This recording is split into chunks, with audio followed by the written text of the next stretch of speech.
Hey everyone, in today's video I'll be showing you 4 of the best Tubby and Loot Midget farms in Borderlands 2. First I will explain why Loot Midgets and Tubbies are useful. So for those who don't know, Loot Midgets are a rare type of enemy that have a chance to jump out of containers when you open them. Tubbies are also a rare enemy that spawn randomly around the map. The reason it's so good to farm them is for a higher chance to get legendary and pearl world drops. But also Loot Midgets can drop the Ancient's Relic, and Tubbies are a really good way to get legendary class mods for all characters. With that said, let's begin. I will first explain the Tubby methods. For this farm you'll want to go to the Hallowed Hollow map, which is part of the Bloody Harvest DLC. Then from this spawn point you will want to come here on the map. This is because at this point there is a guaranteed spawn for 2 elemental spider ants, which is great because elemental enemies have a higher chance to spawn as a Tubby. The positives of doing this farm is that you can pretty much do it early on in your playthrough, and you don't need to do any missions for them to spawn. The downside is that the run to get here is pretty long.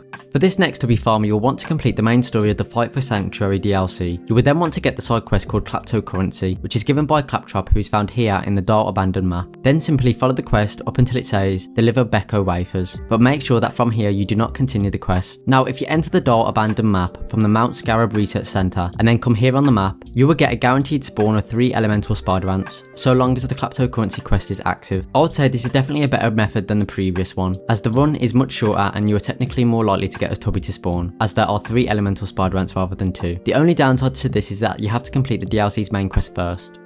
Before I get onto the Loot Midget farms, please consider subscribing to the channel and leaving a like, as it does really help me out, thank you. Anyway, for this Loot Midget farm you will first need to at least get up to the main mission, Wildlife Preservation. Once this mission is active, go talk to Tanis in Sanctuary and get the side quest called Doctor's Orders. Now go through the Wildlife Exploitation Preserve map until you get to here. Now go through it and back out so that from now on you will spawn here instead. This will make the run quicker after you save, quit and reload the game. Now you will need to make your way here on the map, making sure you don't pick up any of the quest items, as doing so will ruin the method. Once here, open the boxes and then each one will have a Loot Midget type enemy inside. The benefits of doing this is that there are 4 Loot Midgets that are spawning, meaning that you could technically get 4 items. However, the downsides are that if you pick the quest item from the box by accident, then you will make it so only 3 Loot Midgets spawn. Also, another downside is that the run to get here is annoying, as you will first need to defeat all enemies for the door to even open.